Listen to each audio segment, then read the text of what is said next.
Welcome and good afternoon. My name is Maria Jimenez Lara, and I'm the CEO of the Naples Children and Education Foundation, founders of the Naples Winter Wine Festival. We are so excited to have you join us today for our very first Purposeful Pairing, in which we support our local business partners to also help fulfill our mission and expand on our cause. I want to thank our partners, Sea Salt and the Wine Store. They've been instrumental. And then also our media partners, Wink TV and Gulf Shore Life. Purposeful Pairings is a delicious and unique way to support our partners and fulfill our mission of helping at-risk and underprivileged kids in our community. Today, you're going to enjoy 3 courses, along with 3 incredible wine pairings presented by Executive Chef Jason Goddard and 3 incredible sommeliers, Lisette Salaya of Sea Salt, Marcello Parlazzi of Winebow, and Bruce Nichols of the Wine Store. Today, you're gonna learn how to make Sea Salt's world-famous lobster risotto. I'd also like to introduce and thank Ingrid Aielli from the Aielli Group and Sea Salt. Ingrid has been wonderful, and they've been very, very, very supportive of our organization. And Ingrid, we're so excited that you have us here. Thank you, and I know this is gonna be a wonderful evening. Thank you, Maria. Good afternoon, ladies and gentlemen. Welcome to Purposeful Pairing event right from our restaurant, Grappino. The Aielli Group truly appreciate the opportunity to host this culinary event in collaboration with Naples Children Educational Foundation. It's a charity who helps many children impact their lives in Collier County. We thank you, all you participants, for joining us this afternoon. We hope that you join this culinary experience. I would like to introduce our sommelier and our wine director, Lisette Zelaya, who will share with us our first wine pairing. Cheers. Thank you, Ingrid. Welcome, everybody. I'm pleased to introduce our very first wine pairing for the evening. This is Domaine Papagiannakos Assyrtiko from Attiki. I chose this wine specifically because I love the wines of Greece. I was there last summer when we could travel, and it was just an experience. So I'd like to share this with you tonight. This particular wine is Assyrtiko, which many people might know as one of the noble varietals of Greece. However, it's different in that it's grown on the mainland, and it's only about 30 kilometers away from Athens, but very close to the coast on a really site-specific microclimate little vineyard that is limestone rich, and it's north-facing. All of these things contribute to what makes this particular Assyrtiko atypical, but the perfect pairing for the food you're about to enjoy. The limestone helps maintain that minerality. Any wines grown on limestone are going to keep that freshness and vibrant acidity. The location is a warmer climate, so this wine has more body, texture, color, ripeness than most traditional Assyrtikos. And its close proximity to the ocean, or to the sea, I should say, gives it a beautiful salinity that just absolutely brings it home for this pairing. So I was completely 100% confident in this particular pairing. So I'm looking forward to giving this one a try with our chef, Jason Goddard's, our executive chef for the Aielli Group. He heads the teams at Sea Salt Naples, Sea Salt St. Petersburg, Barbatella, Grappino, and Verona restaurants. So it's been a pleasure working with Jason for over 10 years, and he always brings always something new to the table. Chef? Wonderful. So today we're pairing with the Lisette's wine, the seafood salad. So it's a poached lobster, scallops, a little bit of sea urchin, and some braised potatoes. The sea urchin will give a nice minerality and a little creaminess to kind of help pair with the wine. Thank you, Jason. You're welcome. So in looking at the wine, the first thing that I notice on this is that incredible viscosity. And when you look at that, that's due to the ripeness levels. The winery themselves actually harvest the grapes early in August, and that's in order to maintain the acidity levels. But that gold color is very rare. You don't normally get a Certitos this particular color. And that wonderful ripeness is what gives this wine the nose. You have lots of melons, citrus, a lot of oranges. There's orange blossom on the nose, a little floral note. And I think that this is the greatest pairing with this particular seafood appetizer, because you have a combination of flavors here. You have the scallops that are just gently poached and prepared, and that nice creaminess will reflect very nicely with the orange flavors of the wine. In addition, the sea urchin, like Jason mentioned, with the minerality, is just exactly what you need to cut through that intense flavor. And I think that once you give a little taste of your rich lobster in combination with all these flavors, the wine is a perfect pairing.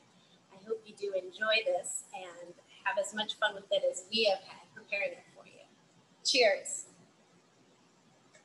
And next, I'd like to introduce, without further ado, our next sommelier, Marcello Palazzi from Winebo, our Italian specialist. Cheers.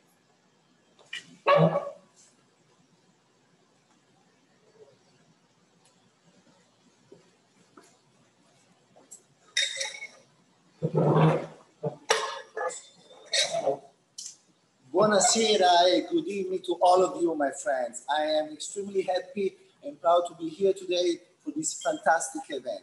Obviously, when you heard Marcello and you think about the Aielli Group and Jason, fantastic, famous sea salt lobster risotto truffle, you know you're going to travel to Italy. And today, the wine that we select is from a beautiful region of Italy right here called Piemonte. Piemonte is on the northwest of Italy, as you can see, and the Piemonte, the name of the region, comes from the word monte, means mountains, and piede means foot. So it's the region at the foot of the mountains. What that means is a continental climate. So when you look for wines in this region, there are also wines, whites and reds, they have a beautiful acidity and very, very elegant as well. And this wine that we choose is a very famous wine appellation. It is a Barbaresco. So Barbaresco, as you know, in Italy, we have wines that takes the name from the village. So Barbaresco is actually the style of the wine, but also a name of the village where the appellation started. The name of the grape is Nebbiolo. That's the name of this grape. So Barbaresco is maybe 100% Nebbiolo variety. And this producer is Castello di Neve, one of the top leading producers in Neve village. And the owner, Italo Stupino, is one of my dear friend, an incredible gentleman, a sweet person. It really makes you feel at home when you visit him. And he has some of the most spectacular vineyards in the Neve village. So I'm gonna just start putting the wine in the glass just to give wait a little bit. I know that you probably did the same. Maybe you already opened the bottles to open up and give a little bit more, air to the wine. And oh, mamma mia, right? The smell of this wine. If you close your eyes, you feel you traveling to Italy right now in 2 months. So I'm just waiting. I'm telling you to see the dish that our amazing chef Jason prepared. Oh, look, is coming. Jason. Okay, so chef, please show us. We have the lobster risotto. This one is the one that we're going to be making a little bit later. And one of the things that from Piedmont that's going on right now is the truffle, right? Correct. So this is something that definitely would match with the wine and the time of year. Thank you. So, okay, I know I'm going to be a little bit more, unconventional, but oh, the smell is delicious, right? The truffle, you can pick up the truffle. And as Chef Jason was mentioned, obviously when you do some pairing, for Italian special pairing, it's very important, the regional pairing, right? We always say wine goes well with the food of the area. So risotto, truffle, of course you have to choose a beautiful wine with the Nebbiolo grape. Few things that I would like to people to remember is that Piedmont is very important for winemaking in Italy because before Rome was the capital of Italy, Piemonte, Turin actually was the capital of the king of King of Italy. The Savoia family, they were based there. So imagine you're the king of Italy, guess what the best wine, food, chef, art, music was all around it. In Turin. So that's why in Piemonte, in this area, we have some fantastic, elegant food and wines. The pairing, why we choose Barbaresco. So, for these dishes, maybe the lobster, you need to select a red wine that is an elegant, it's not heavy, it's not too, powerful with the fruit, powerful with the, with the tannin. You need something that it's very well balanced and elegant. So Barbaresco is made with Nebbiolo, as we mentioned. It's just the color. Nebbiolo is kind of similar to a Pinot Noir, a thin-skinned grape. But don't get confused for the skin because the wine is extremely complex. On the nose, beautiful minerality and earthiness. You really get the smell of the truffle. We call in Italy sottobosco, under the forest. It's not as a fruit forward, but it's more earthy and mineral components. Some, I would say, more like herbaceous components as well. The wine is a medium to full body. It's a 2017 vintage. It's the current vintage. This wine aged for 2 years, and it's really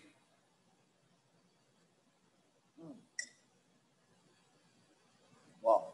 These are high minerality. The acidity of the wine really is gonna match well with the creaminess of the risotto. Remember, with pairing, you have two techniques: the contrast technique and the mirror technique. With the mirror technique, you choose dishes that are very rich and intense, with the wines are very rich and powerful. And with the contrast technique, the one we do right now, is that you try to, if you have a dish like this one, creamiest and rich, you want something that captures this creaminess and richness with the minerality. But I want to show you, actually, let's show you how this amazing risotto is made. So we are going to go and check Chef Jason, because guess what? You're not only going to taste the food today, but you're going to be able to see how it's prepared. Let's go with me. Follow me. Vieni, andiamo. There we go. Chef Jason, the stage is yours. Please show us how to do this magnificent risotto. Wonderful. Thank you so much, Marcello. Thank you. Hi, everybody. How you doing? Are you ready to get a little bit dirty? But before we start, I wanted to talk a little bit about just preparing some of the things. I know that you guys all have our care package that we made. The best thing to do would be to take all the tops off of all the ingredients. Now, you can leave them right in these containers. I just opened them up and have them all placed out.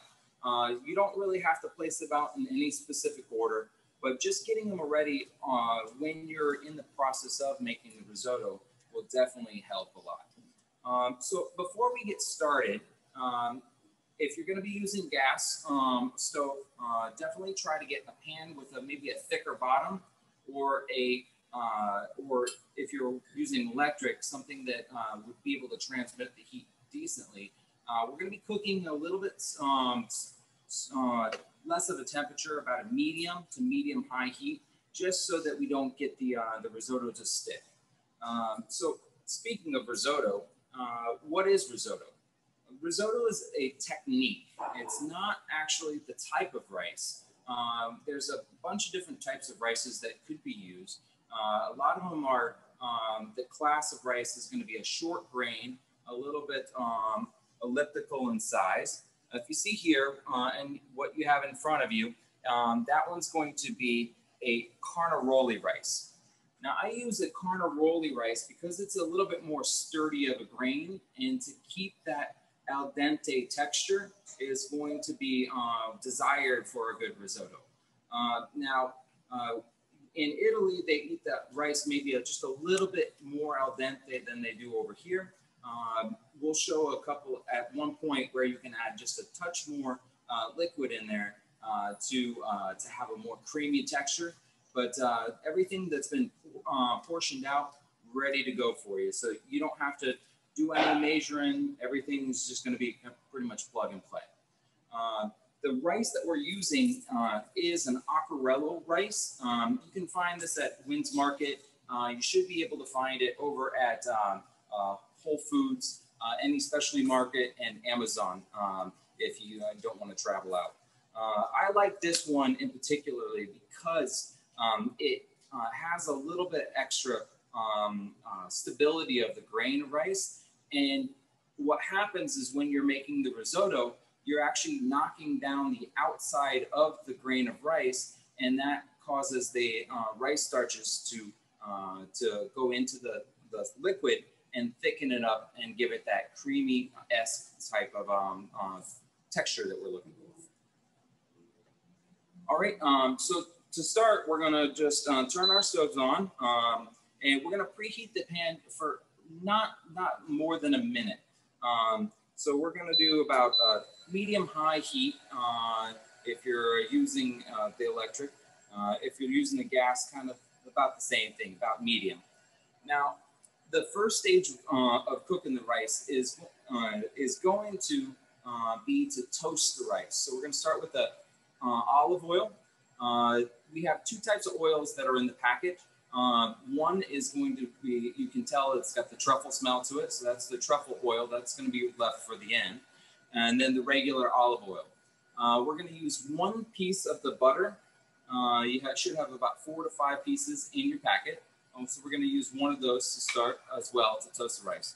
Now here I have some rice pre-toasted so that you can kind of see what we're going to be going for. We have the onions that we've sweated in there and kind of keep it so that it's not really browning the rice, but then just kind of sweating it and getting that toast on there.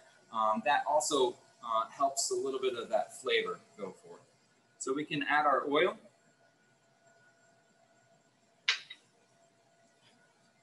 And then we're gonna just add one little piece of the butter. Now we got a little bit of action going on there. Now we're going to add the onion.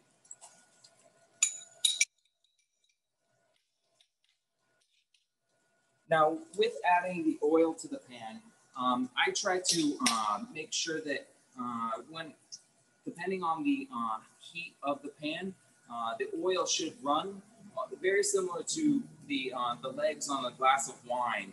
When you swirl the wine around, if you see that going on, then you know you're hot enough. But you don't want to get to the point where you're going to the smoking point, because that's going to ruin some of the properties of the olive oil. So we're just going to sweat this the onions just a little bit, and now it's time to add the rice. We're going to add all the rice right in there, and at this point you just keep stirring it around until it starts to turn a little bit off-white. You're going to start seeing some of them. This process, you want to keep it from browning, but just a little bit of color and toast on there.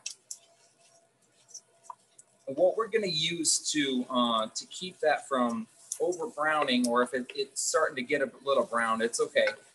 We have the white wine. The white wine is just a classic little dry white wine, and that's going to start the process of the liquid and end the process of the toasting of the rice.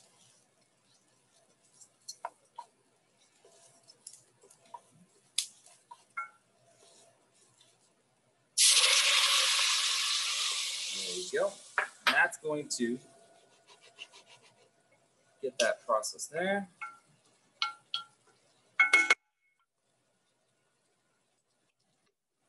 Now what we're going to do is we're going to reduce that down until the liquid is all gone. And then we're going to start using our stock and adding that in parts. Now, the reason why we're adding it in parts is to keep the stirring going and that risotto method, if you will.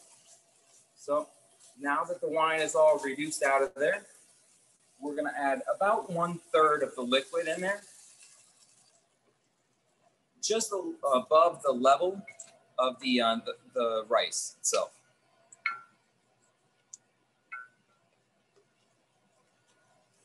Now at this point, you got a little bit of time that if you need to stop, take a little drink of your wine, or you've got a second before you need to start stirring again. So we're going to add it in 3 parts. We're going to get to a point where about 10 minutes through, you're going to have the next part where you can kind of take a little bit of a break. This one, you're going to reduce all the way down, and when you get to a point where it's starting to kind of stick and bubble through, you're going to want to keep stirring. Now, if you guys have any questions, there should be a chat bar that you can ask and submit some of the questions, and we'll be able to see. This process will take about 15 to 17 minutes from start to finish.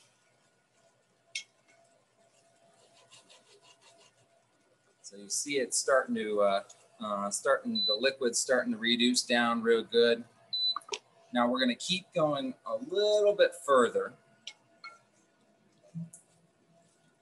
About 1 more minute, and then you should be about there.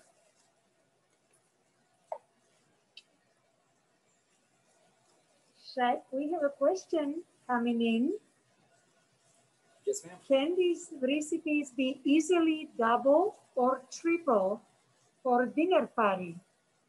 Yes. So what we're preparing right now, and the packets that you have are to make about 2 portions of the rice.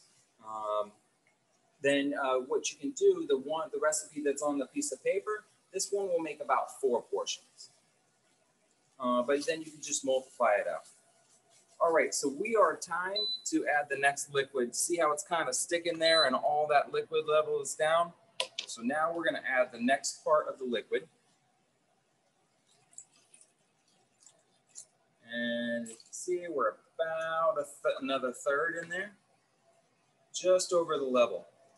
Now is the point where it's going to start absorbing, the rice grains are going to start absorbing the liquid. They're going to kind of plump up a little bit. If you see right here, this is what your rice should look like about at this stage.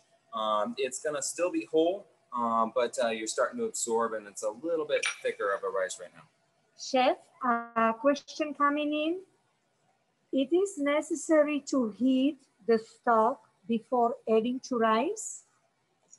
Yes, it's not necessary, but for us in the restaurant, we always keep the stock hot so that it keeps it boiling. If you have a nice pan and if you have a nice heat source, then you're going to want to keep it right at that bubbling area. Then you're going to be fine. So this one right here, what I'm using now is I pulled it out about an hour ago and let it just at room temperature. Just for easy functionality and fluidity with what you guys are doing at home. Chef, question, what veggies you recommend to add? So for this lobster one right now, we're doing just tomato. But if you wanted to switch up any of the recipes that you wanted, so say next week you're doing a dinner party and you want to show off how your risotto skills that you learned from this this class, you could add anything after that that third time. So the next one we're gonna add about to here, and that's when you can add any if you want to make like a giardiniera with a little peppers and a little bit of onions and some right now with the squashes around, you could add that in. Now depending on the cook time, you might want to add that in earlier if it's a harder vegetable, and a little bit later on in the cooking process if it's a softer vegetable. So now we're about halfway through and we're reducing down. Now the liquid that we're putting that's in the pot should start to see a little bit more viscous. So you're getting a little bit more of the creaminess, you're getting that rice starch to kind of come through.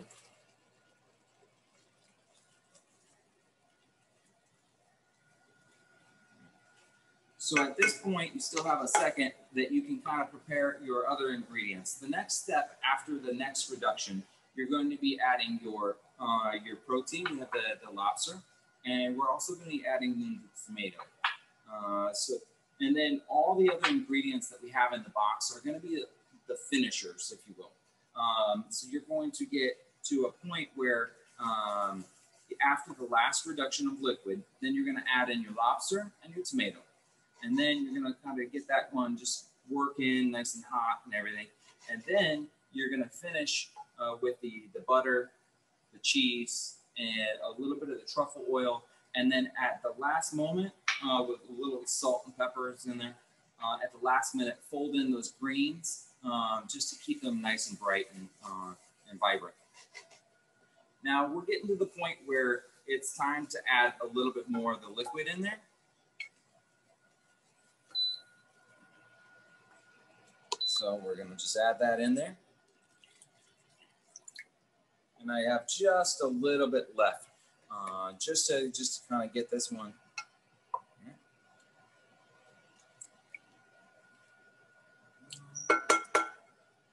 Now we've got a few minutes that we can talk a little bit more about some rice, or if you want to stop and get a nice drink, this is a little bit of a break time. One of the things that I like about making risotto is you can add virtually anything. One of my favorite risottos that I make for Thanksgiving is a blackberry and triple cream goat cheese. I made that one time, and unfortunately, every single year I have to make that again. People keep on asking for it. So things doesn't have to be limited to just savory applications. You can add some of these different fruits in there. I like putting a little bit of the veal cheeks on top of there, and then it kind of ties in. Now, if you're making a pot of risotto and you have a little bit extra, one of the things I like to do is cool it down, and the next day, then you can end up making arancinis with the extras. Arancini di riso is like an appetizer where you can kind of form it into a ball shape, and then a little flour, egg wash, and then breadcrumbs. And those ones are great for appetizers, or you can kind of flatten them out and make like a cake version, and that's good for a side dish on one of your entrees. So we're going to stir this up a little bit. We're getting to that point where we're going to have to start washing it again. Now, I like to use a wooden spoon, or a rubber spatula would work as well. Because what we're trying to do is not break those rice grains. We're trying to keep them whole. Now, I used before arborio rice. Now, arborio rice is going to crack or split, and it's going to not have that whole grain type of texture when you're done. So that's the difference between the carnaroli and the arborio rice. But still a good rice, and it's used for different applications.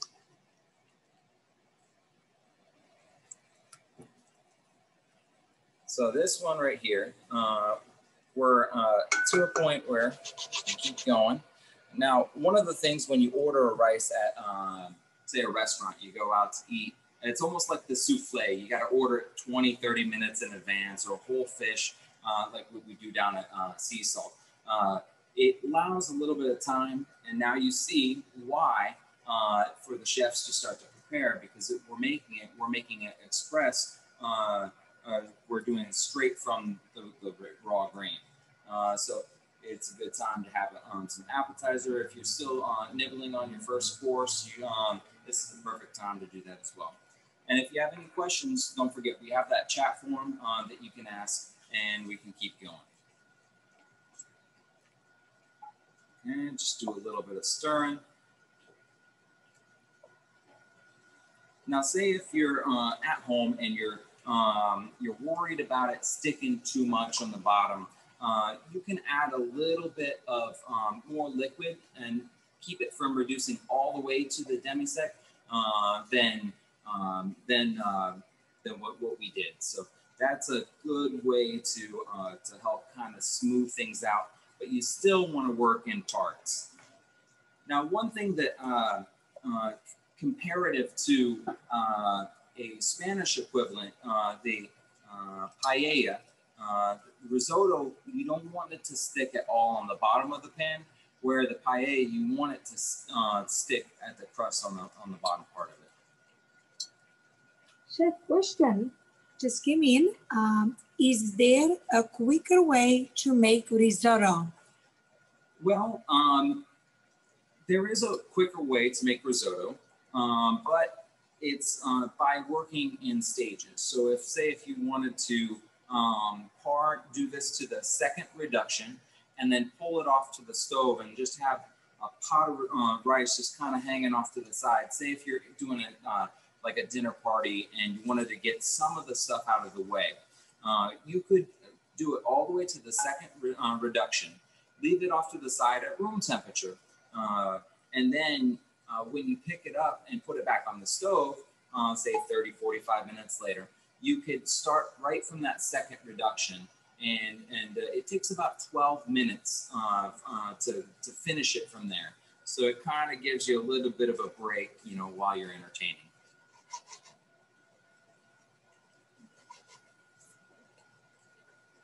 All right, so you should be about to the point where you're getting that liquid level all the way down. If your heat is a little bit higher than mine, it's okay. Then you're getting to, you can add that last little bit of liquid in there. I'm about 30 seconds away from adding it. If you can see in there, it's getting there. Okay. Now at this point, you should be able to see that the grain's really puffing up.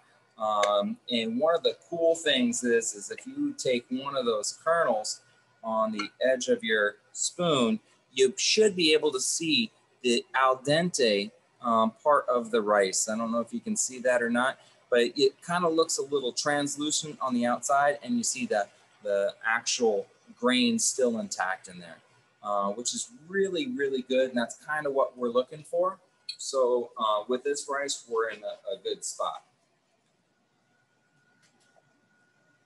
Now, say if you're vegetarian, or you're entertaining some vegetarian people, one of the recipes that I learned when I was doing a cooking class over in Bologna, over in Italy, I was touring the Agriform place where they make the Parmesan Reggiano, and well, they distribute it, and they make their version of it. It's called Grana Padano. Now, Grana is a beautiful cheese, just like Parmesan. So you could do a little bit of little butter and a little Parmesan. And instead of the lobster stock that we're using today, you can use chicken stock, and that will finish it up. All right, so we're to a point where we're going to add our tomato and our lobster. Now we're just going to go ahead and drop that right in there. Okay, a little bit of lobster, juice and all, you're good to go.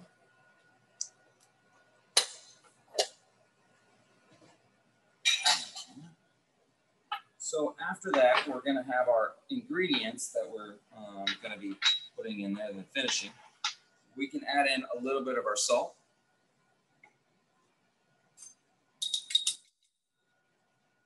Like I said, all the things that you have in front of you are already pre-portioned, ready to go. Question, Chef. When you use various protein, chicken, beef, or sausage, does it have to be cooked first? Okay, so that's a very good question. And kind of like the story I was telling you about the paella with the crust on the bottom, they do add things at different times. So if you have the ground sausage that's raw, you're going to want to start with that at the beginning part of it when you're sweating the onions. Now you have like a dry chorizo, you're going to fold that one in towards at the end like this point.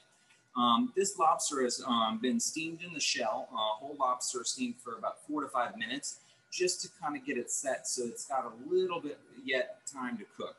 Now, if you're going to use like a raw shrimp or anything like that, you could still add it in at this time, and it will cook all the way to completion. So yeah, if you're going to do like a chicken breast or some raw sausage, do that a little bit before, and then it will cook all the way throughout. And by the time you get to this point, then you could fold in any vegetables or anything like that or partially cooked proteins, and then you'd be good. What temperature is induction set to? So this one is set to 6. We're doing electric version right now. So it's a medium to medium high heat. And as long as you keep that liquid in the rice boiling or just kind of simmering, then that's where you want to be. You want it to not stick together, the rice grains to stick together. Because when you let it stick together, then it's going to cause an uneven cook on the rice. One of the techniques that Fabrizio taught me was to keep the grains of rice underneath that liquid level, so that, you know, if you have any sneaking up on the side, kind of push that down there so that it will cook evenly. Now looking at this, we're about ready to finish it. You can kind of see it's just about to stick on the bottom of it. So this is a very important time right now to keep stirring. So work around the edges and the bottom, and I'm putting this on tip of the spoon all the way to the bottom and kind of keeping that from sticking down there, working around the edges of it. You got the nice smell of the lobster and the tomato working. We're going to add the butter right in there. We're going to add the Parmesan cheese. Now, when you're adding the Parmesan cheese, if you need to, if it's too dry after you add the Parmesan cheese, you're going to be causing like a barrier around the rice, so it's going to be harder to absorb any of the liquids. So that's where we're at now is a perfect time to add that Parmesan cheese. You can see it's getting nice and creamy. We're going to add in our truffle oil.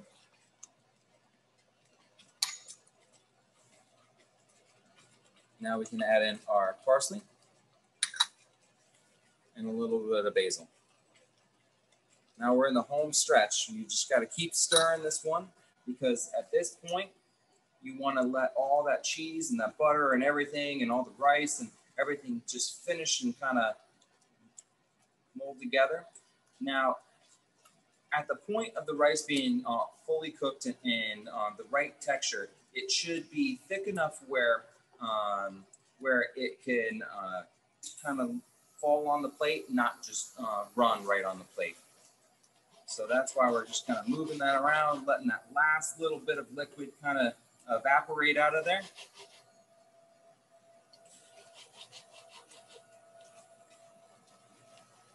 Nice and creamy. The nice smell of the truffle, the basil's coming through.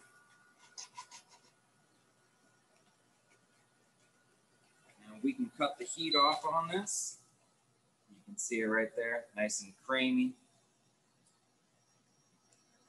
Let it kind of just finish. One of the things with having it in a nice thick pot is that it will kind of keep some of that heat, and it will keep reducing it even after you've pulled it off of the heat. Now, if you have your plates, your favorite plates ready, or bowls, you could do either one, plate or a bowl. Now you're going to just divide that up. As you can see, there's just a little bit more than 2 portions in here. And like I said, the recipe that you have here, that will feed 4. All right.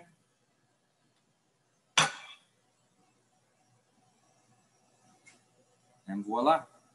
You can top with just a little bit of Parmesan cheese or just serve as is. Enjoy. We're going to go over and talk to Bruce Nichols. I want to thank you again for doing the Purposeful Pairings with us. And anytime that you guys want to come to the restaurants and have some risotto, or I can come to your house and you can make it for me. All right, enjoy.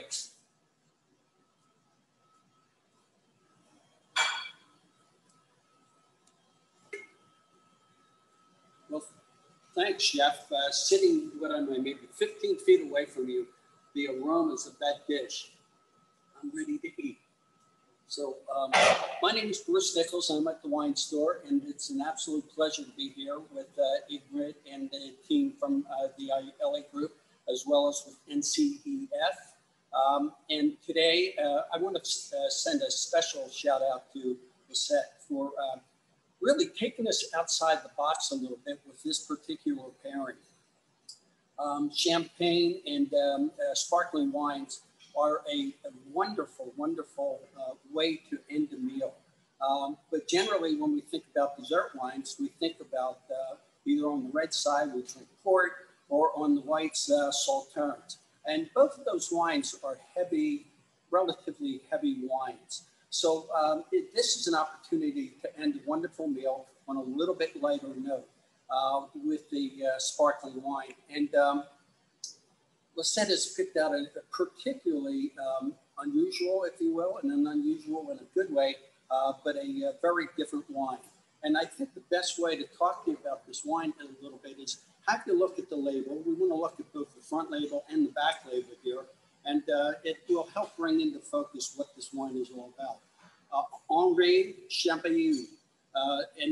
This Henri is the grandfather of the present owner, Alex Rivard, of this particular wine. Henri was quite a character in his day. He not only had a very, very deep passion for wine, he was also a racehorse fanatic. And in fact, in 1955, his horse, which is the horse's name was Wild Miss. Wild Miss won the equivalent of the Kentucky Derby in 1955, and that race is held in Paris every year, just outside Paris. So the name of the producer is Henri Champagneux, and it's Wild Miss, named for the horse that he was so in love with. And then there's a little band down at the bottom that says Method Ancestral, and a little bit about this method, if you will. There are three methods to make sparkling wine and make champagne. The one that we're most familiar with, of course, is method champenoise, and that is what the majority of champagnes, and especially in the upper tier of quality. But there are three tiers. There's method champenoise. There was the Charmat method, which is bulk, and then there was method ancestral. The method champenoise, the way champagne traditionally is made is that it goes through two fermentation processes. The first fermentation process takes place in the tanks or in the barrels, and then the secondary fermentation takes place in the bottles themselves. That is method champenoise. On the Charmat method, it is the wine is both primary and secondary fermentation happen in the barrel. And the secondary fermentation, and here's where the big difference between the first two methods and method ancestral is that there's what they call dosage, which is basically it's a liqueur with sugar added to it, liquid sugar. And that really kickstarts after the wine is fermented fairly dry in the barrel. Then they add the dosage into the bottle, and they lay the bottle down for some period of time. And the sugar begins to react with the grape juice, with the wine. And it starts a secondary fermentation, which of course gives it its great bubbles. Now, with the method ancestral, the difference is there's no dosage added. This is a very, very natural wine. It is, so there's no sugar added. The sugar in this grape, or the sweetness in this wine, comes strictly from the grapes themselves. So I'm looking forward to, once again, trying this with the chef. Hey, everybody. I don't know if I can live up to the wine. That was a beautiful explanation of it. But what I paired today with it was the white truffle panna cotta with fresh figs, and then I used a little bit of truffle honey and some cassis. This one, you get a little bit of the sweetness. You get a little bit of the truffle going in there, but then it should have a nice kind of medium to it afterwards, and let the wine do the rest of the talking. Great. Thanks, Chef. The plate is absolutely gorgeous. The interesting thing about the pairings here, and the little word on the back of the bottle, there's a word called demi-sec. Demi-sec is basically the level of sweetness in champagnes and sparkling wines. Demi-sec, this particular wine has about 40 grams per liter of sugar. A good comparison might be to Brut, which I think is the most common champagne that we drink. And with Brut, you're at about 10 to 12. So you're literally looking at about 4 times the amount of sugar, which I'm sure raises a few eyebrows, making you think that this wine is extremely sweet or cloyingly sweet. And it is nothing of the kind, quite honestly. You're going to find that it's very, very refreshing. So demi-sec refers to the level of sweetness in the wine. And one of the things I strongly recommend when I talk about food and wine pairings is that the best way to appreciate how the wine and the food marry together, if you will, is to take a sip of the wine, a bite of the food, and then go back and take a sip of the wine again immediately following your bite. And you're going to find, I mean, almost across the board, and especially if the wines are balanced and really make a great pairing, you're going to find that it changes for the better, both the wine and the food. So I encourage you to go ahead and put your nose in the glass, see what you smell. What I get out of here immediately is fresh strawberries. I mean, the strawberries just jump out of the glass. The grapes that are in this particular bottle, you know, the Burgundy region has basically 4 grapes, 2 reds and 2 whites. One Burgundy is Pinot Noir, which everybody's familiar with on the red side. And on the white side, it is Chardonnay. But you also have south of the literal line of Burgundy, you have Beaujolais. And in Beaujolais, it's 100% Gamay grapes. So this is 100% Gamay grapes, and it's given the color and the texture of the wine. The wine has a lot of weight to it, but on the palate, I think you also, in addition to the red and black fruits, which pair beautifully with the figs and the blackberry sauce, I think you'll find that you're going to pick up some of those nuances as well. So again, I want to thank Lisette for really just a brilliant, brilliant pairing, and eat, drink, and be merry. Enjoy.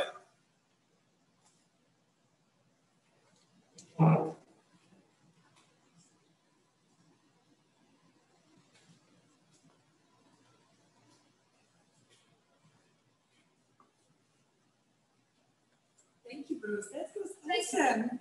I feel like I learned more about wine than ever. I hope you feel the same way. I wrote some questions that they came to the presentation, to the Chef Jason presentation. And one of the questions, Lisa, that came up and is, what kind of wines are the best to pair with appetizers course? Should you look for one they are lighter versus heavier? Thank you, Ingrid.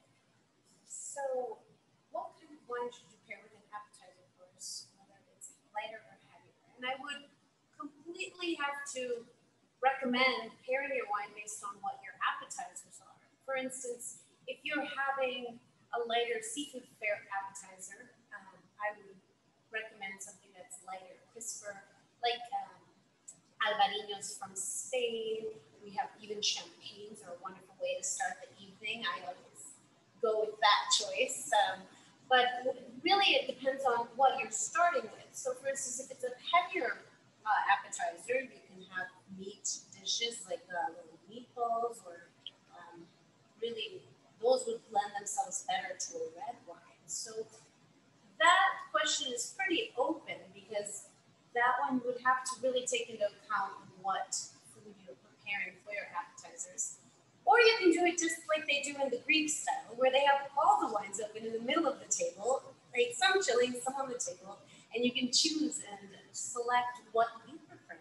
Because that's also a fun way to discover new pairings and new wines that you might not have tried before. Thank you, Lizette. Great, thank you. Question for Marcello.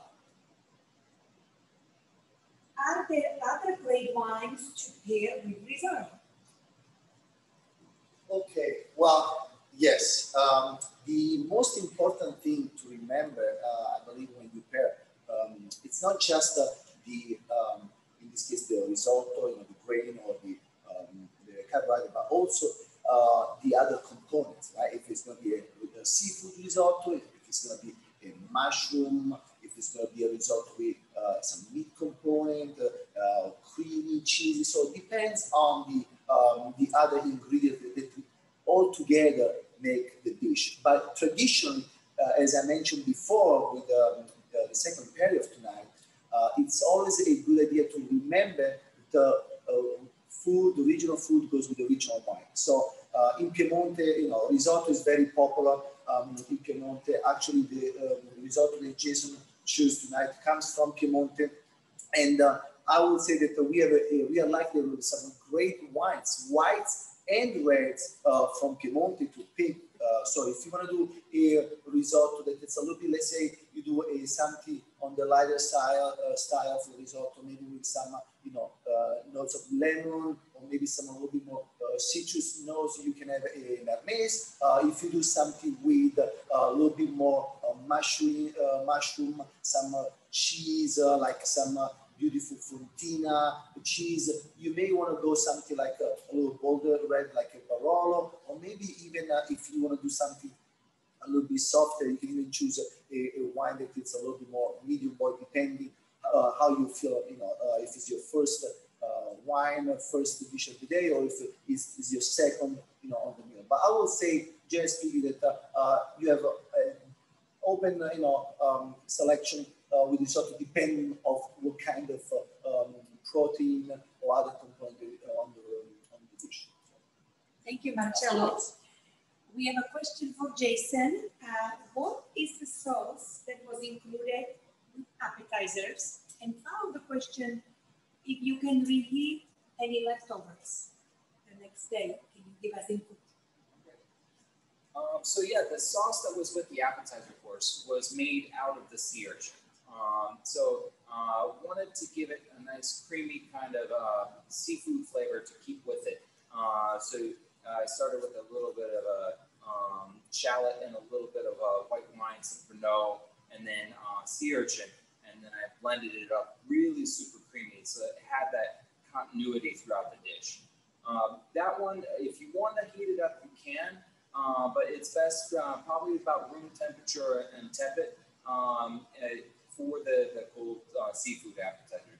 But one of the things that with, if you have a little bit of extra risotto, just going back to that, because we just spent 30 minutes making it, and we had a little portion that was extra left in there.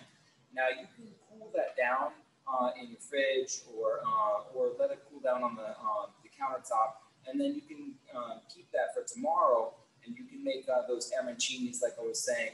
Or if you wanted to reheat it and say you wanted a quick lunch, just take a little bit of broth if you have some chicken broth, or just a touch of water, because all the flavors are already in there.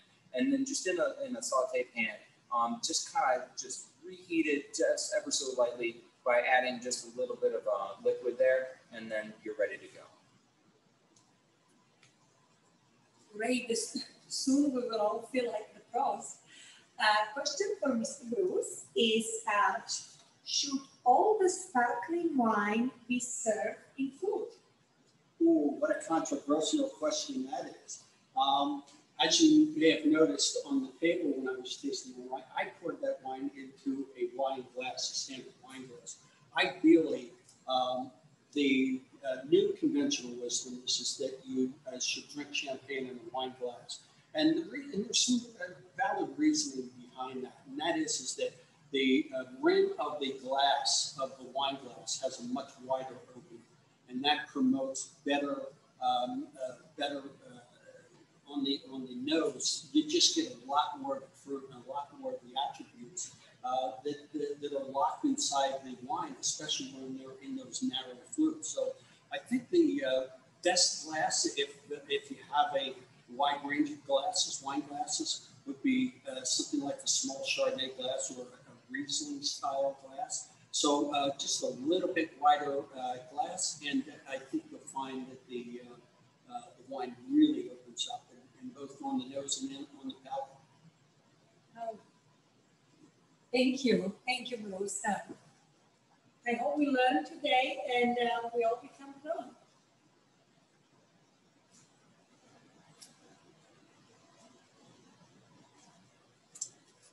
Wasn't that amazing? I hope you enjoyed this evening as much as we did. We had a lot of fun putting this together and working behind the scenes with our partners. I would like to once again thank the Aielli group, Ingrid, Jason, Marcello, Lisette, Bruce. Thank you so much for all the time and energy you put into this.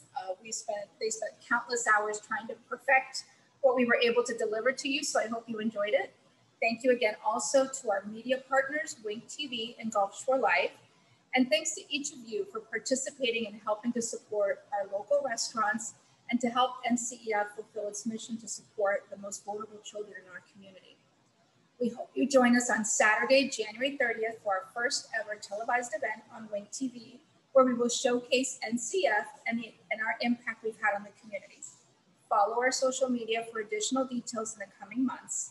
Feel free to send us pictures of your creations from tonight, and we'll post them, and hopefully we'll get some really, really great stories and pictures of you and your guests.